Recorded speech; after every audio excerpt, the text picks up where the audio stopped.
Hi boys and girls, I'm Miss Overbey and today we're going to be reading Charlotte's Web by E.B. White and pictures by Garth Williams.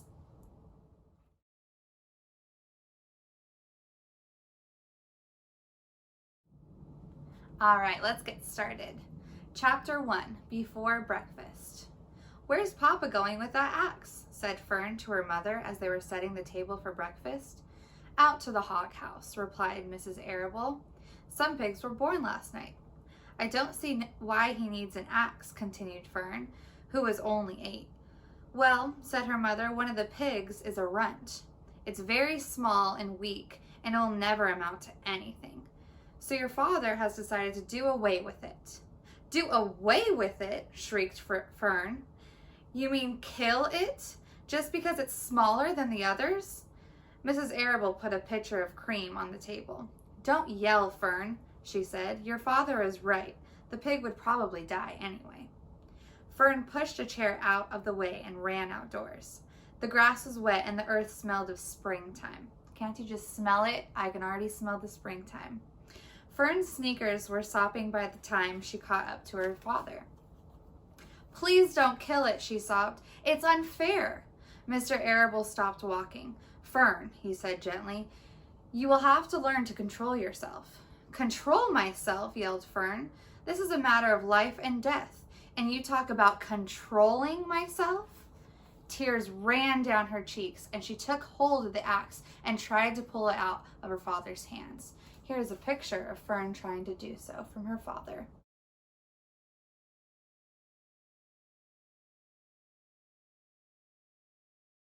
"Fern," said Mr. Arable, "I know more about raising a litter of pigs than you do. A weakling makes trouble. Now run along." "But it's unfair," cried Fern. "The pig couldn't help but being born small, could it? If I had been very small at birth, would you have killed me?" Mr. Arable smiled. "Certainly not," he said, looking down at his daughter with love. "But this is different. A little girl is one thing, a little runty pig is another." "I see no difference," said Fern, still hanging on to the axe. "This is the most terrible case of injustice I have ever heard of." So real quick, I just wanted to let you guys know the word injustice means to be unfair or not right, not fair at all. And she was concerned that killing this baby pig was not right at all. A queer look came over John Arable's face. He seemed almost ready to cry himself. "All right," he said. "You go back to the house and I'll bring the runt when I come in. I'll let you start it out on a bottle like a baby. Then you'll see what trouble a pig can be." When Mr. Arable returned to the house, half an hour later, he carried a carton under his arm. Fern was upstairs changing her sneakers. The kitchen table was set for breakfast and the room smelled of coffee, bacon, damp plaster, and wood smoke from the stove. "Put it on her chair," said Mrs. Arable. Mr. Arable set the carton down on Fern's place. Then he walked to the sink and washed his hands and dried them on the roller towel. Fern came slowly down the stairs. Her eyes were red from crying. As she approached her chair, the carton wobbled and there was a scratching noise. Fern looked at her father. Then she lifted the lid of the carton. There, inside, looking up at her, was the newborn baby pig. It was a white one. The morning light shone through its ears, turning them pink. "He's yours," said Mr. Arable, "saved from an untimely death, and may the good Lord forgive me for this foolishness." Fern couldn't take her eyes off the tiny pig. "Oh," she whispered, "oh, look at him. He's absolutely perfect." She closed the carton carefully. First she kissed her father, and then she kissed her mother. Then she opened the lid again, lifted the pig out, and held it against her cheek. At this moment, her brother Avery came into the room. Avery was 10. He was heavily armed, an air rifle in one hand and a wooden dagger in the other.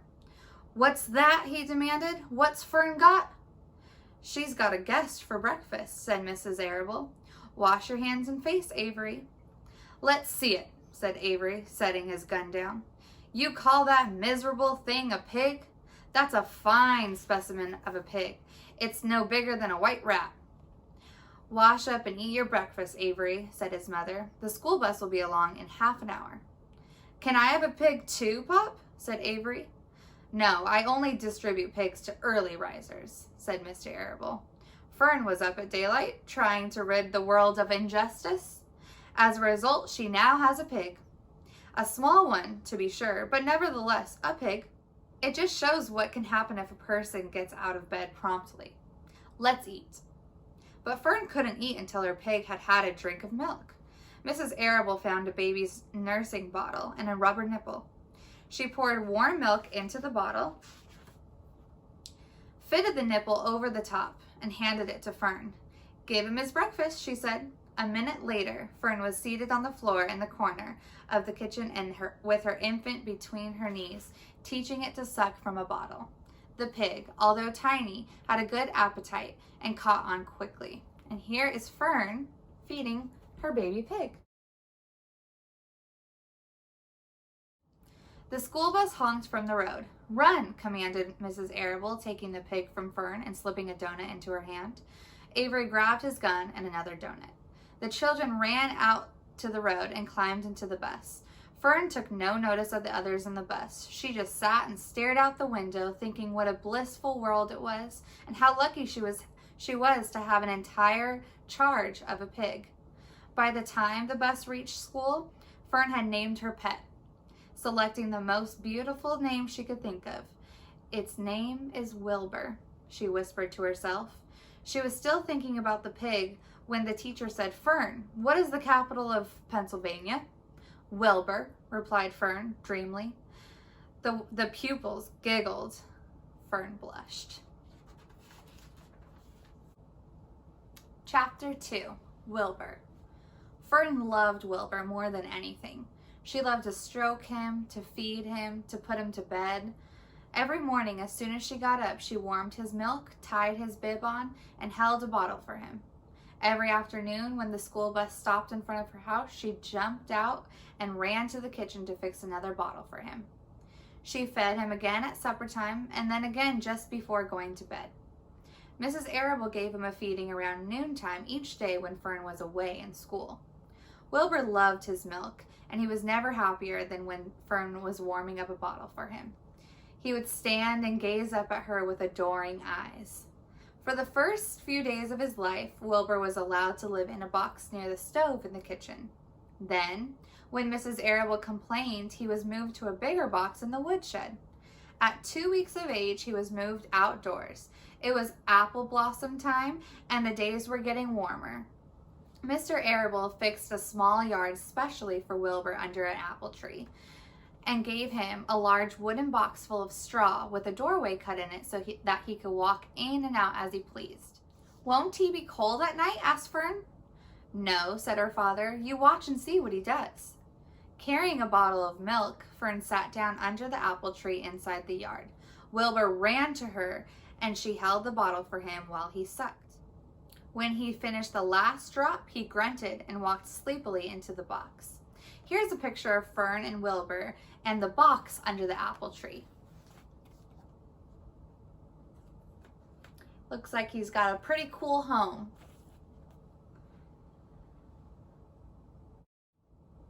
Fern peered through the door. Wilbur was poking the straw with his snout.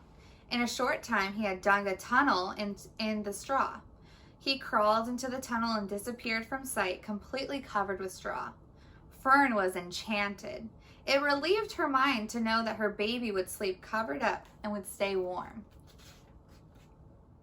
Every morning after breakfast, Wilbur walked out to the road with Fern and waited till her bus came.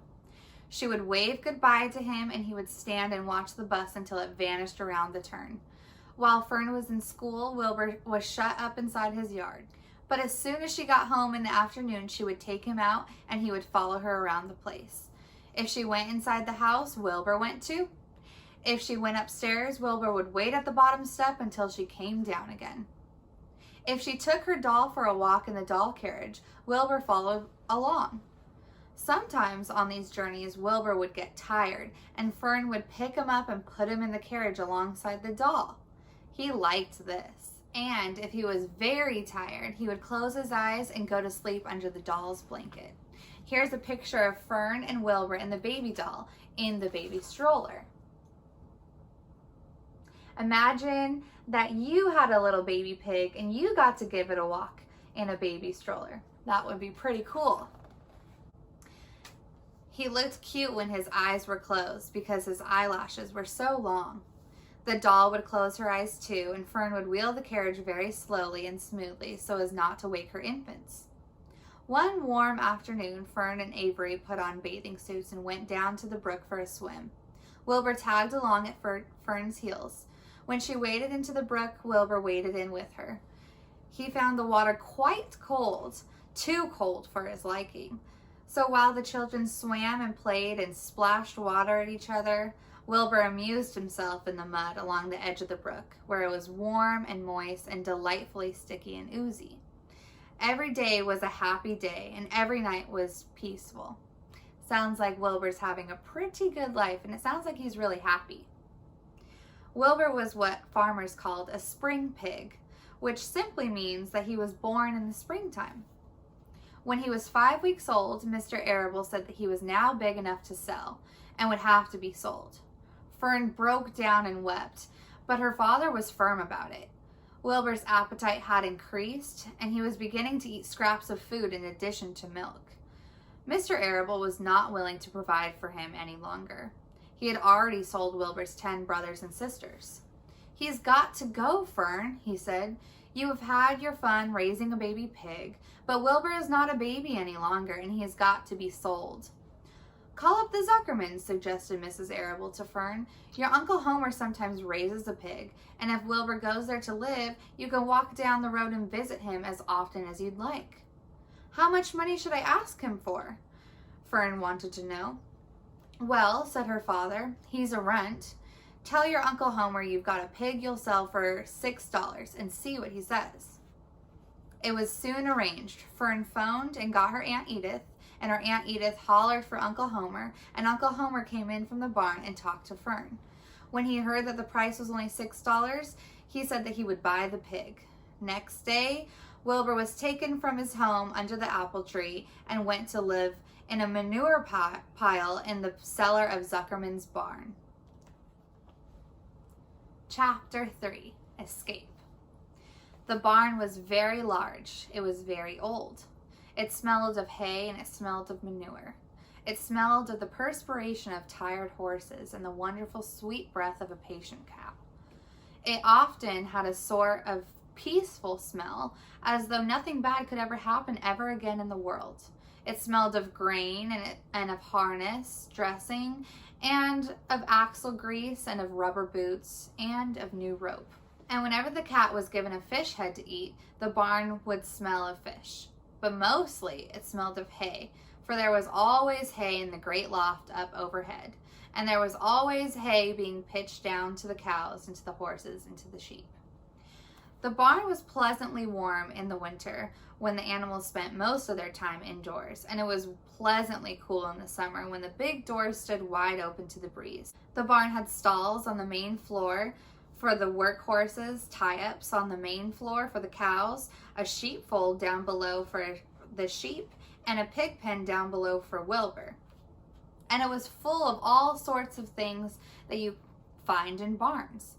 Ladders, grindstones, pitchforks, monkey wrenches, scythes, lawn mowers, snow shovels, axe handles, milk pails, water buckets, empty grain sacks, and rusty rat traps. It was the kind of barn that swallows like to build their nests in.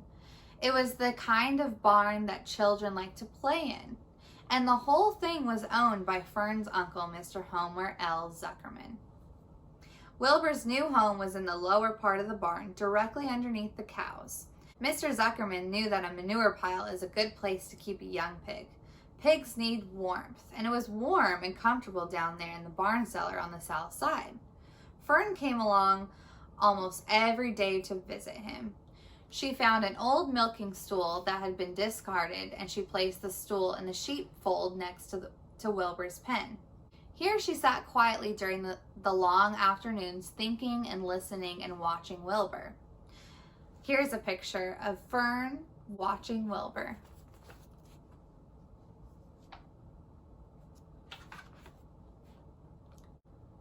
The sheep soon got to know her and trust her. So did the geese who lived with the sheep. All the animals trusted her. She was so quiet and friendly. Mr. Zuckerman did not allow her to take Wilbur out, and he did not allow her to get into the pig pen. But he told Fern that she could sit on the stool and watch Wilbur as long as she wanted to. It made her happy just to be near the pig, and it made Wilbur happy to know that she was sitting there right outside his pen. But he never had any fun. No walks, no rides, no swims. One afternoon in June, when Wilbur was almost 2 months old, he wandered out to his small yard outside the barn. Fern had not arrived for her usual visit.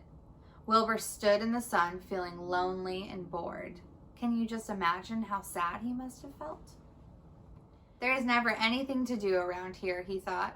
He walked slowly to his food trough and sniffed to see if anything had been overlooked at lunch.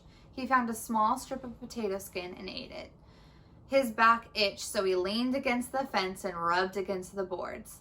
When he got tired of this, he walked indoors, climbed to the top of the manure pile, and sat down. He didn't feel like going to sleep. He didn't feel like digging. He was tired of standing still, tired of lying down. I'm less than 2 months old, and I'm tired of living, he said. He walked out to the yard again. When I'm out here, he said, there's no place to go but in. When I'm indoors, there's no place to go but out in this yard.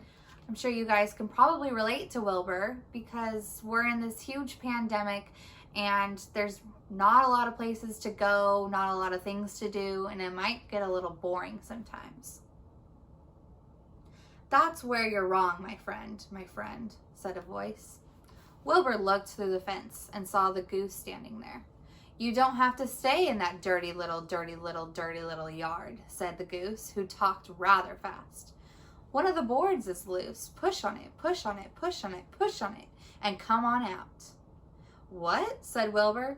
Say it slower. At the risk of repeating myself, said the goose, I suggest that you come on out. It's wonderful out here. Did you say a board was loose? That I did, said the goose. Wilbur walked up to the fence and saw that the goose was right. One board was loose. He put his head down, shut his eyes, and pushed. The board gave way. In a minute, he had squeezed through the fence and was standing in the long grass outside his yard. The goose chuckled. How does it feel to be free? She asked. I like it, said Wilbur. That is, I guess I like it. Actually, Wilbur felt quite queer to be outside his fence, with nothing but between him and the big world.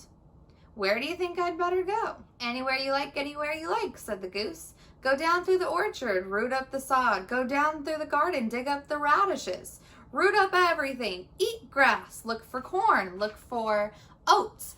Run all over, skip and dance, jump and prance. Go down through the orchard and stroll in the woods.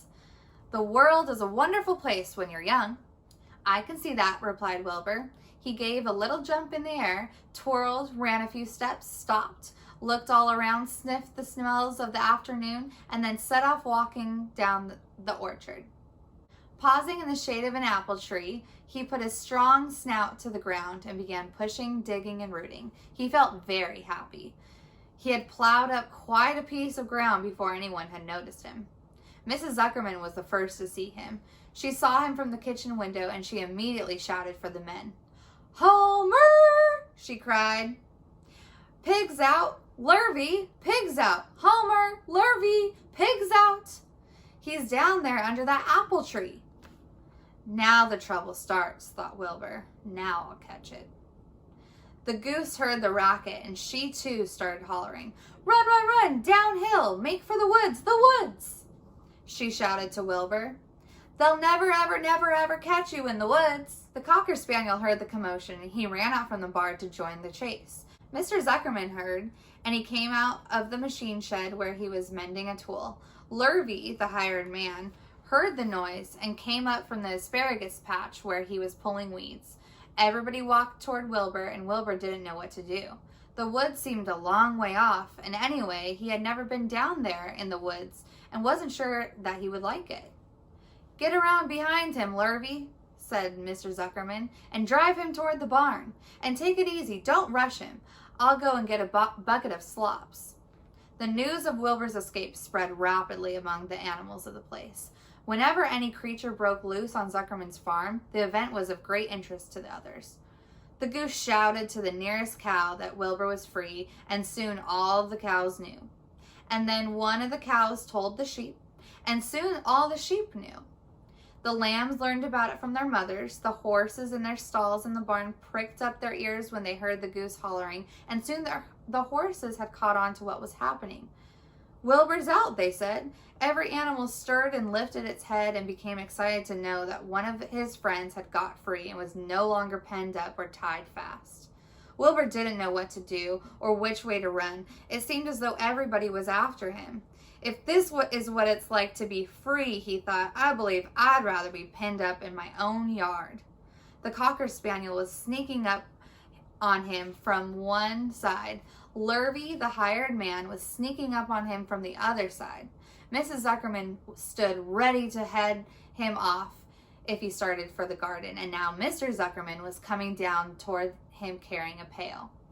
Here's a picture of Mr. and Mrs. Zuckerman trying to get Wilbur.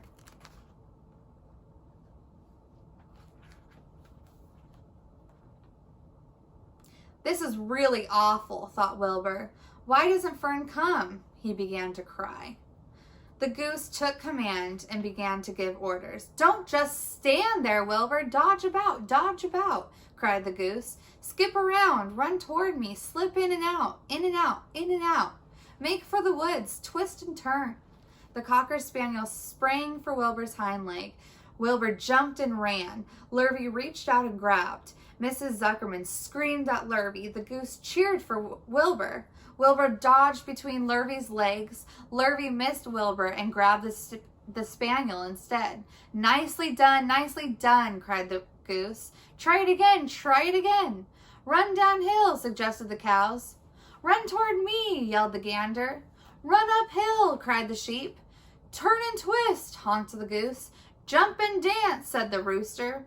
Here's a picture of all the barnyard animals cheering Wilbur on.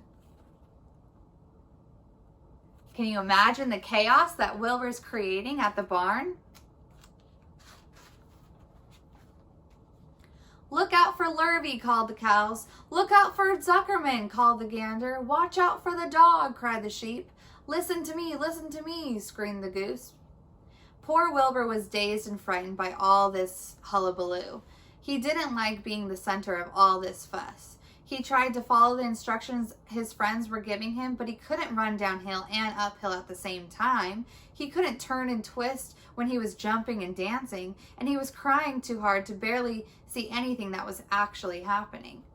After all, Wilbur was a very young pig, not much more than a baby, really.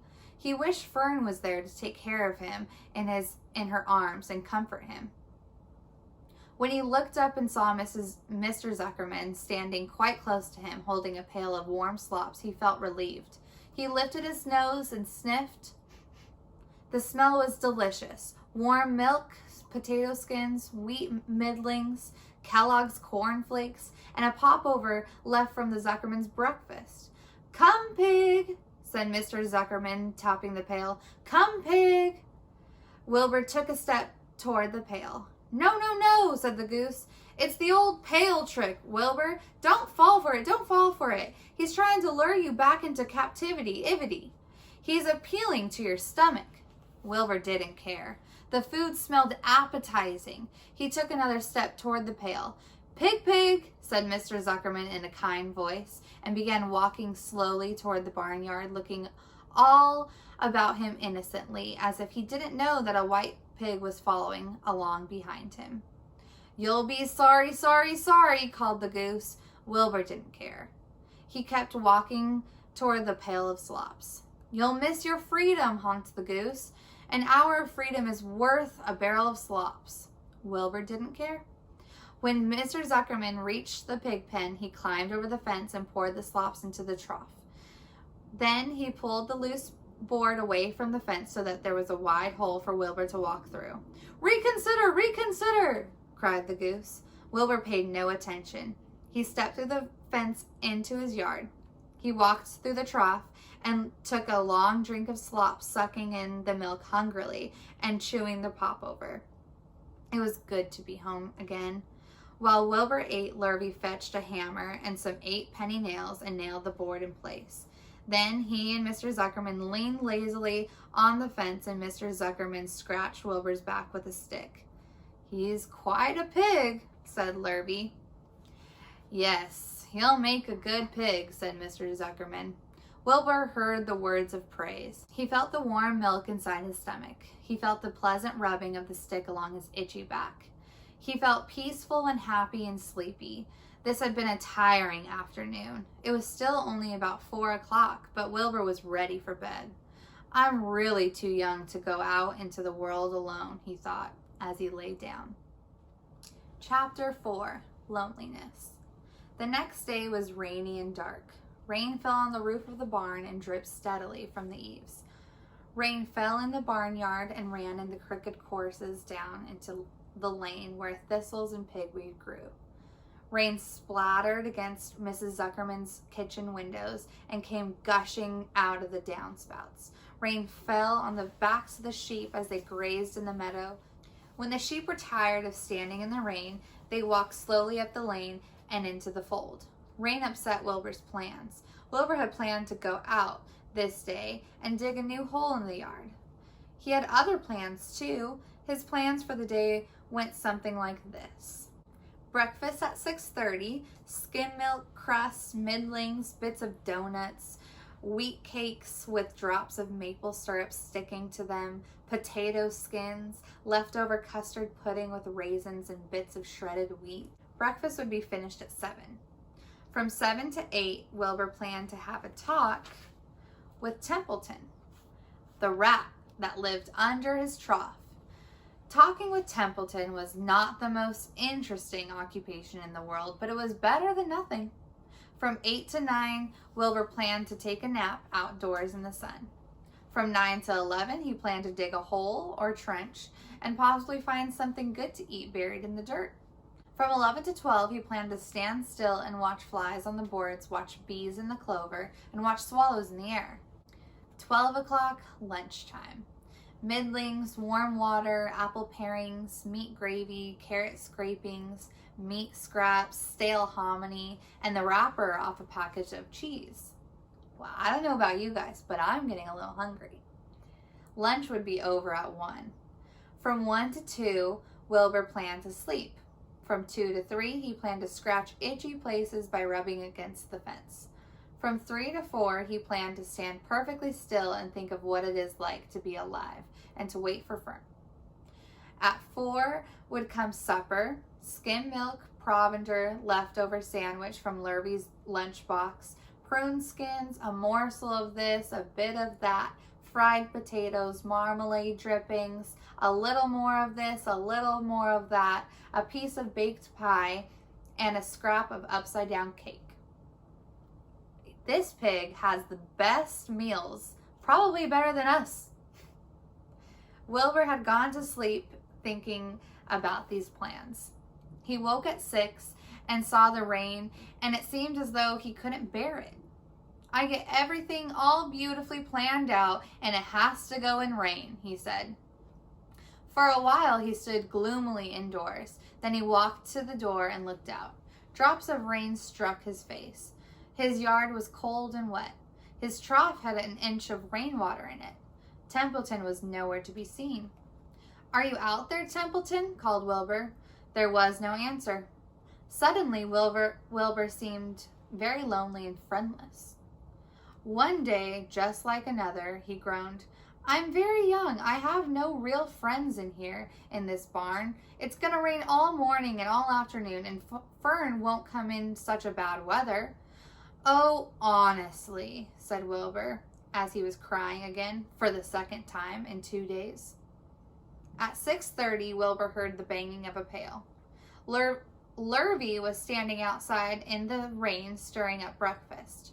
"Come on, pig," said Lurvy. Wilbur did not budge. Lurvy dumped the slop, scraped the pail, and walked away. He noticed that something was wrong about the pig. Wilbur didn't want food. He wanted love. He wanted a friend, someone who would play with him. He mentioned this to the goose, who was sitting quietly in the corner of the sheepfold. "Will you come over and play with me?" he asked.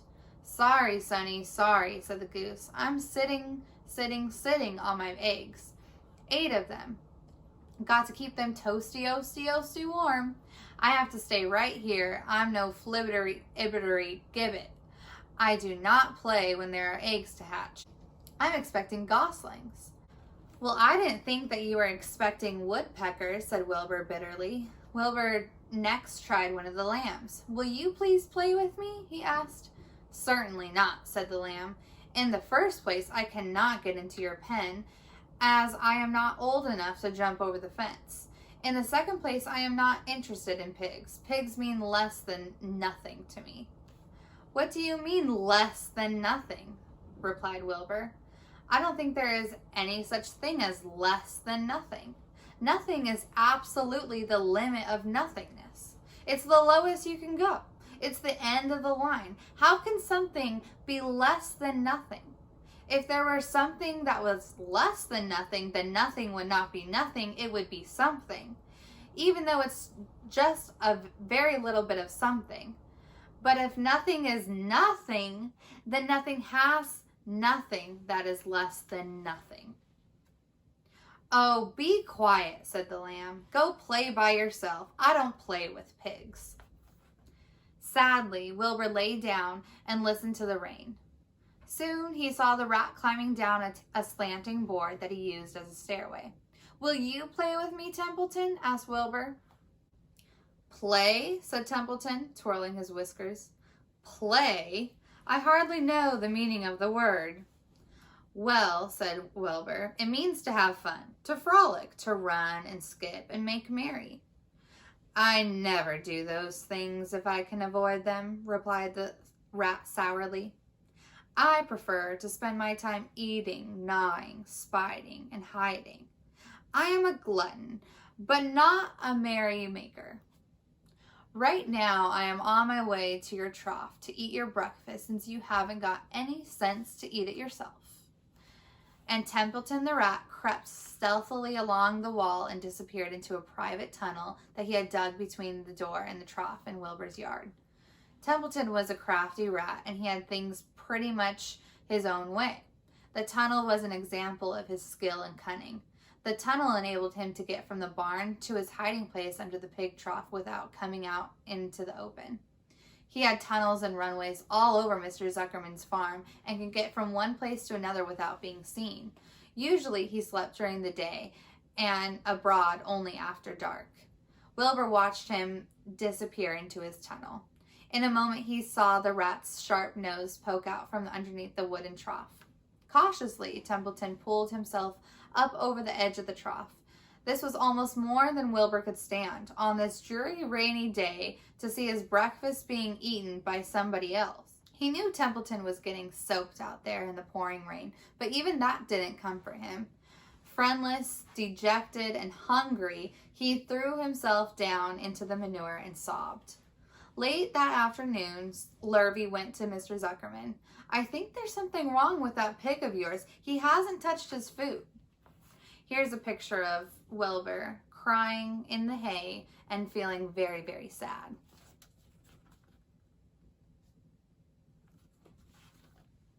"Give him 2 spoonfuls of sulfur and a little molasses," said Mr. Zuckerman. Wilbur couldn't believe what was happening to him when Lurvy caught him and forced the medicine down his throat. This was certainly the worst day of his life. He didn't know whether he could endure the awful loneliness anymore. Darkness settled over everything. Soon there was only shadows and the noises of the sheep chewing their cuds, and occasionally the rattle of a cow chain up overhead. You can imagine Wilbur's surprise when out of the darkness came a small voice he had never heard before.